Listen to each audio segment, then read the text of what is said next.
Welcome back to the channel. So as you already know, we're trying to figure out which build is better in Obsidia. First is Crit build, which contains critical attack like Wind Talker, Haas Claws, and Berserker's Fury. And in the other hand, we have a Trinity build, which contains Corrosion Scythe, Demon Hunter Sword, and Golden Staff. Both have their strengths, both have their weaknesses, and depending on your playstyle, one might suit you better than the other. But we're here to break it all down, from raw damage output and consistency, to survivability and how each build performs in different scenarios.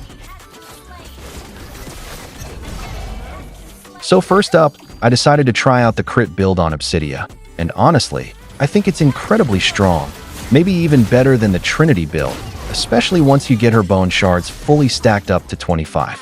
Once Obsidia reaches 25 stacks of her bone shards, every single basic attack becomes a powerhouse because those shards get unleashed on the enemy with each hit. And since we're running a Crit build, each shard has a high chance of landing critical damage, which, in my tests, is dealing around 500 to 700 critical damage per hit. That's absolutely insane. And here's where it gets even crazier. Since I equipped her with Wind Talker, Obsidia doesn't just hit once. Thanks to Wind Talker's passive, she can strike multiple enemies at once, and sometimes multiple times in quick succession. So you're not just hitting one target with critical shard damage, you're hitting several enemies, each getting bombarded by bone shards that all have a chance to crit. Now picture that in the late game, when her attack speed is maxed out and you've got her full build online. With each hit triggering multiple bone shards and those shards critting for massive numbers, she becomes an absolute monster on the battlefield, melting squishy enemies and even chunking down tanks in seconds.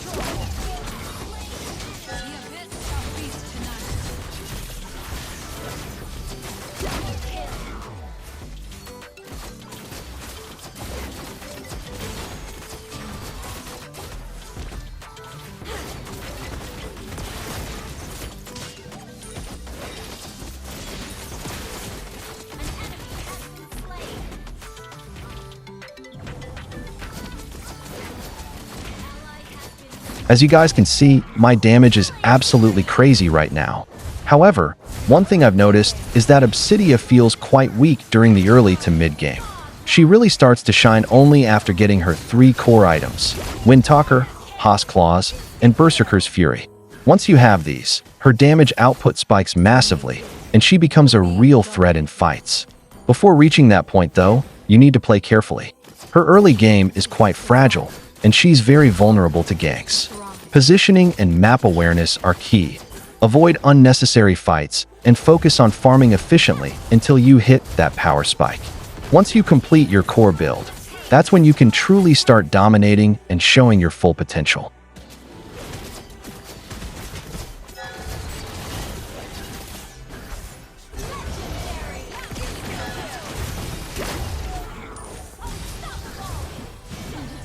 Here we tried to use the clouds.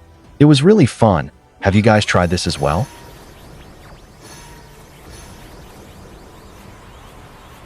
With bated breath, the world awaits my true awakening. It's fun, right? I again want to try this with my squad.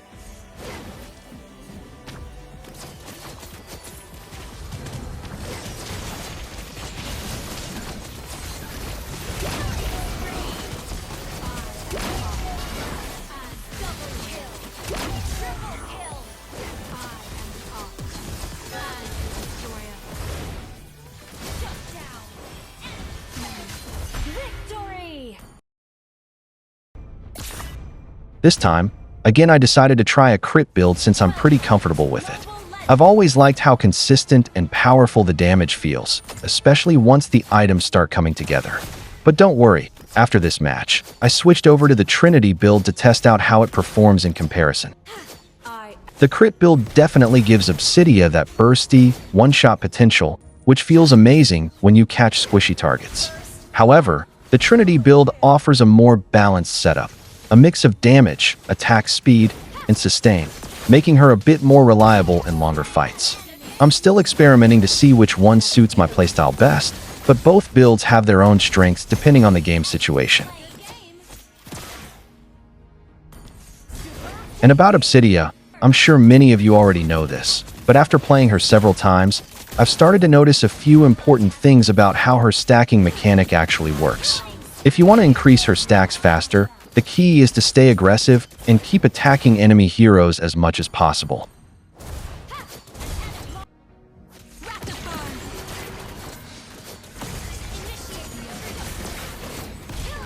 You do gain stacks by hitting minions, jungle creeps, or objectives, but the process feels noticeably slower. It's decent for early farming or when you're trying to stay safe, but if you really want to ramp up her damage and reach that deadly mid to late game power spike, you'll need to engage with enemies more directly. Constantly landing basic attacks on enemy heroes builds up her stacks much quicker, which in turn boosts her overall damage output significantly. It's even more effective if your first skill hits the opponent, since that not only helps with poke and mobility, but also contributes to building stacks more efficiently. The ability lets you stick to your targets and keep up the pressure, especially in trades or short skirmishes. So if you want to play Obsidia effectively, you have to find the right balance between farming and aggression. Don't just stay in the lane farming minions all game. Look for safe chances to trade hits, harass your lane opponent, or even rotate for fights when you're confident. The faster you build up her stacks, the stronger she becomes, and once she's fully stacked, her burst and sustained damage can completely dominate fights.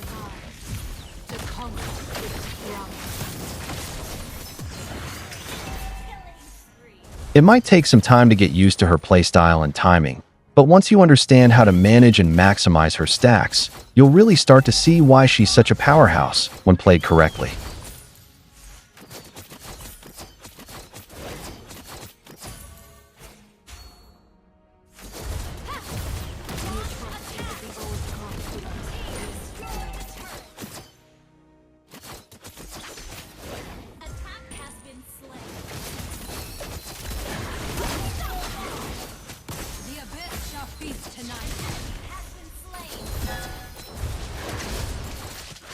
If you know how to maintain your positioning while continuously dealing damage, then you can become an absolute menace with Obsidia. Positioning is everything for her. She's not the type of hero who can just dive in and survive chaotic fights. You need to know exactly where to stand, when to engage, and when to back off. If you can stay in the perfect spot while keeping your damage output consistent, you'll dominate fights and melt enemies before they can even reach you. Also, I strongly recommend building the Malefic Gun on Obsidia. This item works incredibly well with her kit because it gives her extra attack range, allowing you to poke and deal damage from a safe distance. The added range makes a huge difference. You can kite enemies more effectively, play safer during team fights, and still maintain high DPS without putting yourself at risk.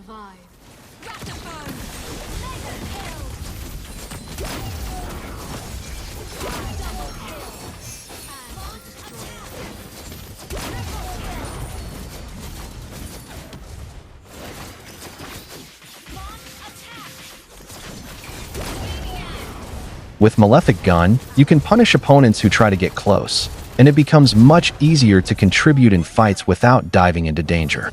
Combined with her core items and good positioning, Obsidia becomes a consistent damage dealer that's hard to catch and even harder to stop.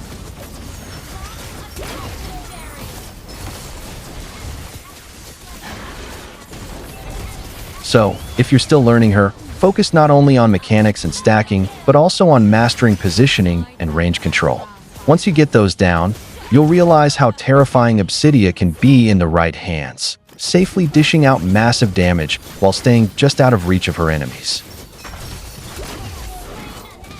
Another thing I really like about the crit build on Obsidia is her sustain. Thanks to Haas Claws, she becomes so much better at surviving and holding her ground during extended fights.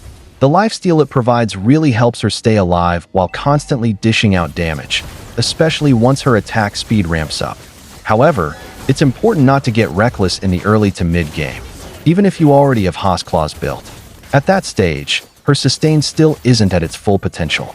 Haas Claws alone gives some lifesteal, but it really starts to shine once you finish building Berserker's Fury. That's when the crit damage and lifesteal start to synergize, allowing her to heal massive amounts during fights while maintaining insane burst damage.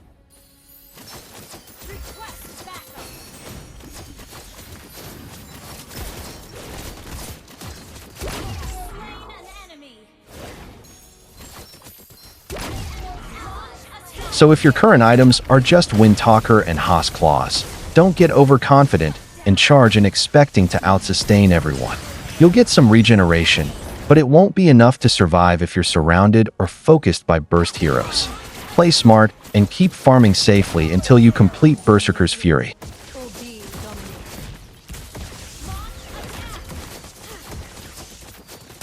Once you have that full crit setup, though, it's a completely different story.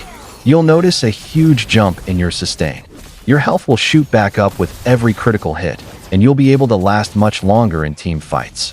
As you can see in this gameplay, after reaching that full build, Obsidia can just stand her ground and heal through insane amounts of damage while still dishing out lethal crits.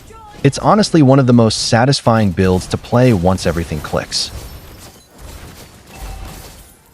Victory!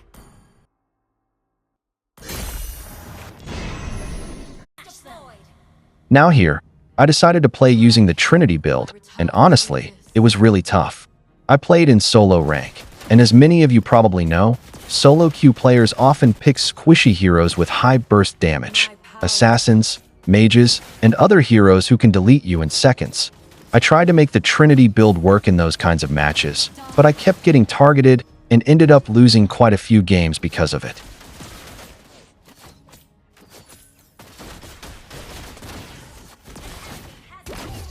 To be completely honest, I don't recommend using the Trinity build when the enemy lineup is full of burst-heavy and squishy heroes. In those situations, Obsidia becomes almost 100% useless with that setup. She doesn't have the raw burst or sustain to fight back against assassins or nukers who can reach her easily.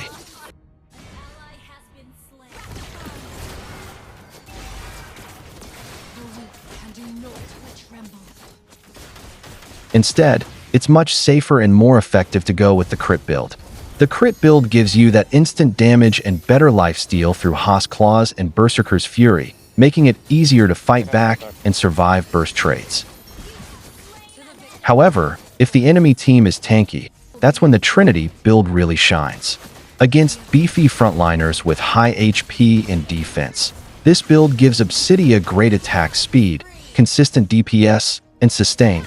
Exactly what you need to shred through tanks over time. And honestly, this logic doesn't just apply to Obsidia. It works for almost every marksman who relies on attack speed, like Mia, Layla, Ixia, Bruno, and others. Sure, heroes like Bruno, Layla, and Mia are usually more effective with crit builds since they scale well with critical hits. But if you're up against a lineup stacked with tanks, you can always adjust your build accordingly. The Trinity setup helps you deal sustained damage while staying consistent throughout the fight.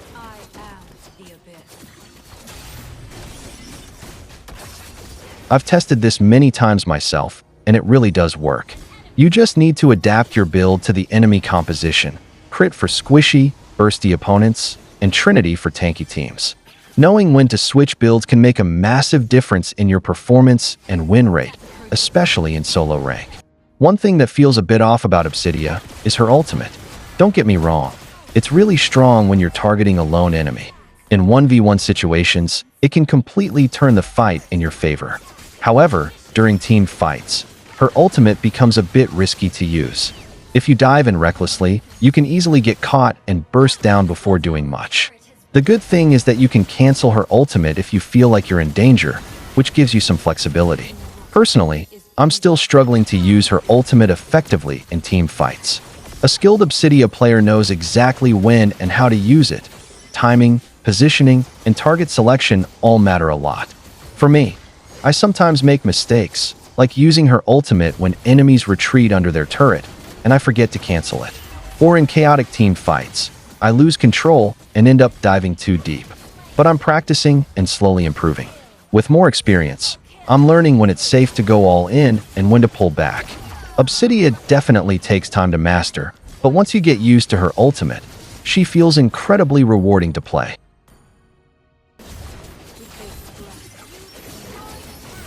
In conclusion, the Trinity build can be really strong, but it's only effective in the right situation. If you're up against tanky enemies, it allows Obsidia to deal steady damage and sustain through longer fights, making her a reliable DPS threat. However, When facing squishy heroes with high burst damage, the Trinity build becomes risky. She just can't survive long enough to make it work. In those matches, the crit build is far better, giving her higher burst, stronger lifesteal, and the ability to fight back effectively.